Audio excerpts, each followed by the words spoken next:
السلام علیکم ناظرین، آج ہم پڑھیں گے تختی نمبر 7 ہفتم کھڑی زبر کھڑی زیر الٹا پیش۔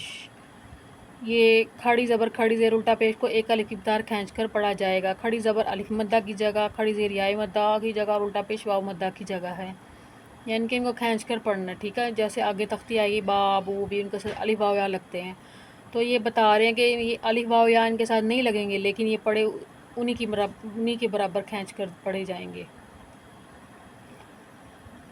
اور یہ کہہ رہے ہیں رفع مدہ کی آواز ناک میں جانے سے بچائیں، نا نہیں پڑھنا آپ نے، نا نو نی، ناک میں آواز جا رہی، واضح نظر آ رہی ہے، واضح پتہ چل رہا ہے، اس کو پڑھنا نا نو نی، ٹھیک ہے۔ چلے شروع کرتے ہیں۔ اعوذ باللہ من الشیطان الرجیم، بسم اللہ الرحمن الرحیم۔ با کھڑی زبر با، اب ایسے نہیں پڑھنا آپ نے، با باں کھڑی زبر باں، ایسے یہ ناک میں آواز جا رہی ہے، تو یہی آپ کو سمجھا رہے ہیں کہ ناک میں آواز جانے سے بچایا جائے۔ اب انہوں نے ایک حرف کے اوپر تینوں حرکتیں لگا دی ہیں، ٹھیک ہے۔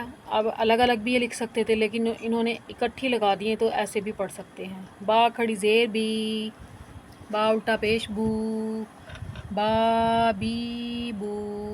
اچھا، ان کو کائنڈلی میرے چینل کو سبسکرائب کریں، یہ ایک عظیم کتاب ہے، اللہ تعالیٰ کی آسمانی کتاب ہے، تو یہی ہماری نجات کا سبب بننی ہے مرنے کے بعد، ٹھیک ہے۔ دنیا ایک عارضی ہے، ہمیں آخرت کی بھی تیاری کرنی ہے، یہ قرآن ہی ہمیں بچائے گا، ہمیں، ٹھیک ہے، ہمیں جو ہم گناہ کرتے ہیں ان سے ہمیں یہی بچائے گا۔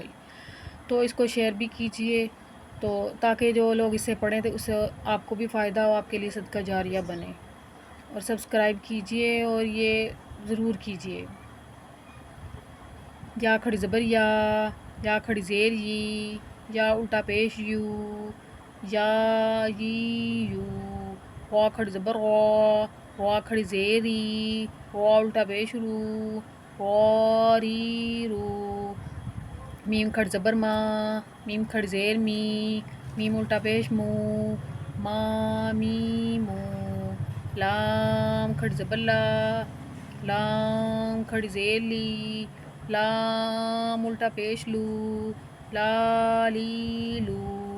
واو کھڑی زبر واو کھڑی زیر وی، واو الٹا پیش وو، وی وو۔ نون کھڑی زبر نون کھڑی زیر نی، نون الٹا پیش نو، نی نو۔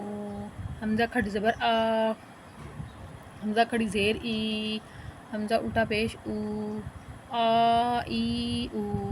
ہا کھڑی زبر ہا کھڑی زیر ہی، ہا الٹا پیش ہو، ہی ہو۔ عین کھڑی زبر عین کھڑی زیر عی، عین الٹا پیش عو، عی عو۔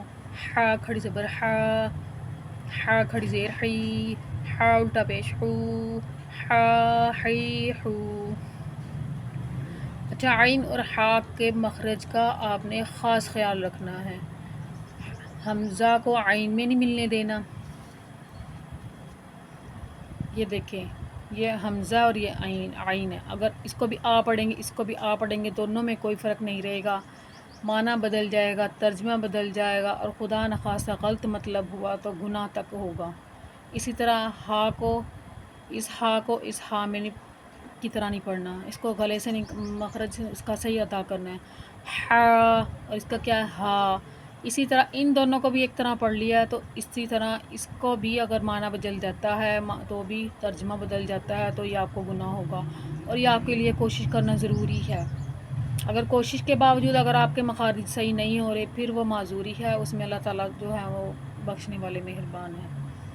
غین کھڑی زبر غین کھڑی زیر غی، غین الٹا پیش غو، غی غو۔ اسی طرح سارے پڑھ لینے ہیں، ٹھیک ہے۔